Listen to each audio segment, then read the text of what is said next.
Hey guys, today I'm going to talk about the real problem with Christianity. And this is an issue that there's just a lot of ignorance and confusion out there, and I've had to learn a lot of things the hard way, and I'm just going to share some of that experience with you in this video. This is really important. Stay tuned.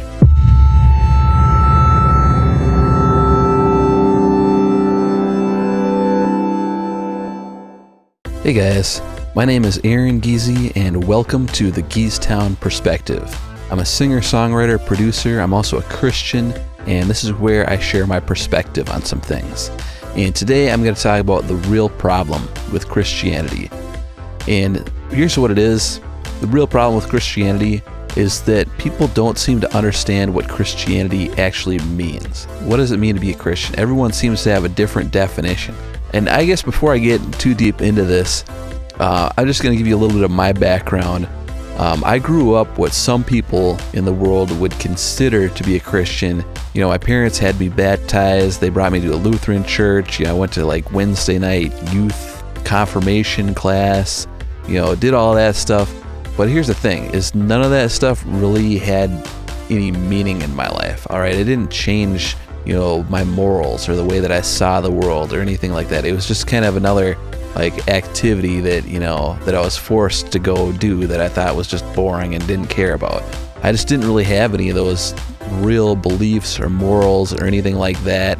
You know, typical teenager, not really with Christian values in rock bands, and you can imagine.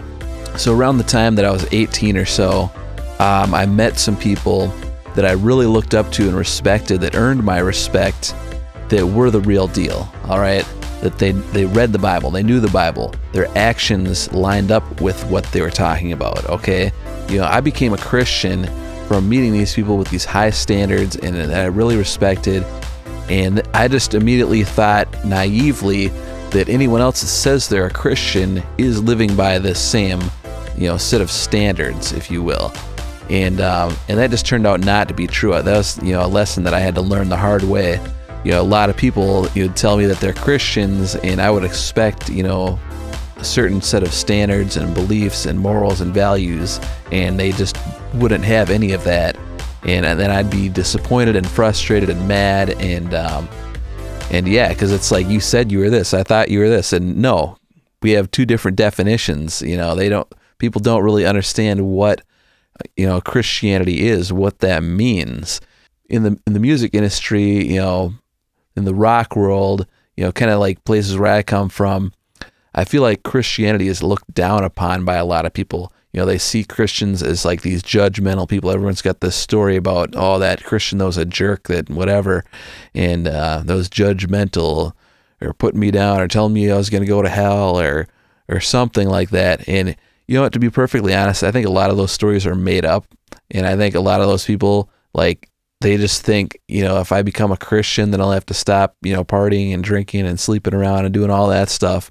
And I don't want to give that up. So I'll just say that, you know, all those Christians, they're a bunch of jerks. I don't want to do that. You know, I think that's where that comes from, honestly. But yeah, let me talk about what Christianity actually is. And this is from the Bible. I'm going to read something here real quick from the Bible.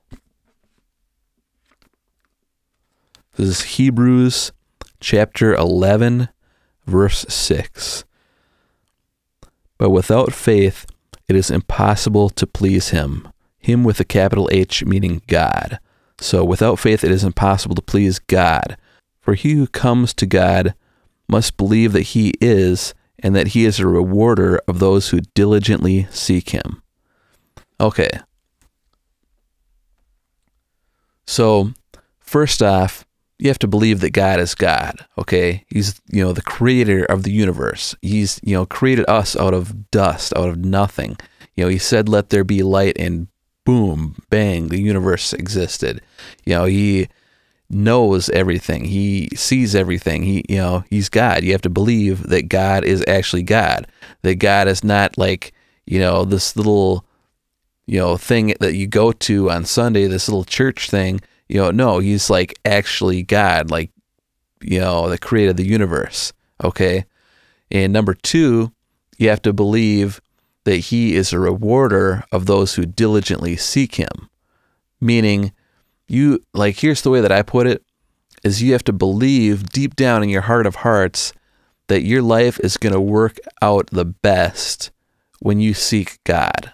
Okay, I mean, you have the creator of the universe, like the most powerful, all-knowing, all-seeing, God rewarding you. Okay, I mean, that's going to be a better reward than any kind of pleasure, any kind of alcohol, anything, you think you can get on your own. And here's the thing, is like here's what faith is too. It says in the Bible that faith without works is dead.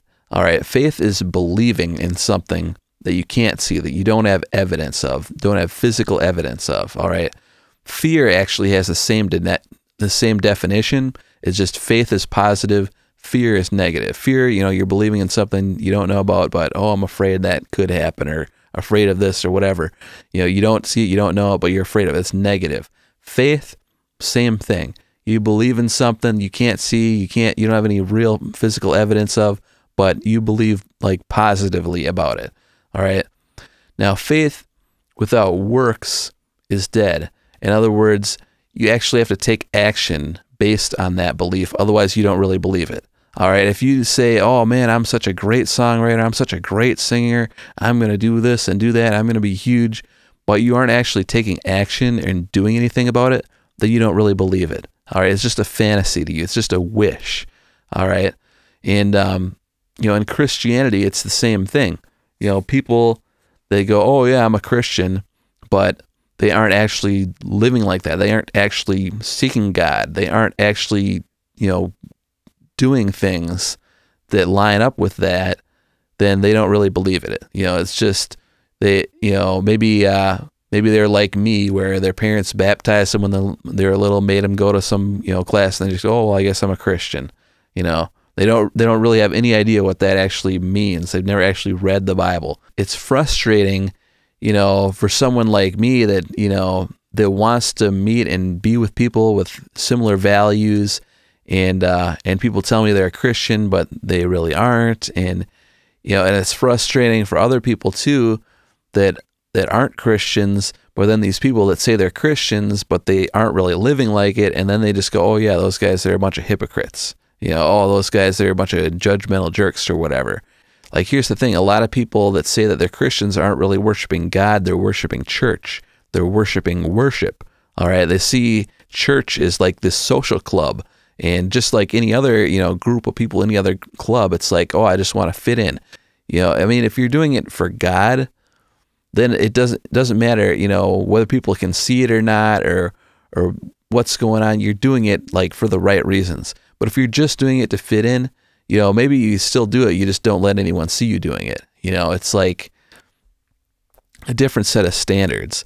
And that's where this judgmental, people or whatever, because if it's just a group of people, and someone does something that isn't, that doesn't fit in with the group, then you judge them. It's like if you got a group of musicians that all like a certain type of music, and you come in and you like the wrong band or whatever it is, you're a Nickelback fan or something like that, they don't like you. You're not cool, get out of here. Same thing, it's just like, that's where all this judgment and all this stuff, people that are worshiping church instead of God. So in conclusion, if you want to be a Christian, you have to believe that Jesus is the Son of God, and you have to believe that he paid the ultimate price, ultimate sacrifice for us, for all sin, for all time, that we get saved, we get to have a relationship with God, go to heaven, all that stuff by believing in Jesus. And you have to actually take action on that belief, otherwise you don't really believe it. All right. And you have to believe that God's a rewarder of those who diligently seek him. In other words, your life is going to work out best if you seek God and, read the Bible and follow that path. All right. And that's just the way that I see it. That's the Bible, and here's the other thing is the Bible says, preach the gospel, and people are either going to get saved, they're either going to believe and they're going to get saved, or they're not. And it says if they don't, then walk away, kick the dust off from your feet, and don't worry about it. It doesn't say anything in there about trying to argue with anyone or convince anyone or shove it down anyone's throat. So it's like, either you believe or you don't. cool. I'm cool either way. I'm just letting you guys know where I stand on this, and hopefully this will clear up any confusion anyone might have about me or what I call Christianity, and give you guys some better perspective when you run into other people that call themselves Christians, or that that don't act the way you expect them to act, or whatever. So other than that, I hope this helped you guys, and subscribe to this channel, like this video, leave me a comment, let me know what you guys think, and I'll see you next time.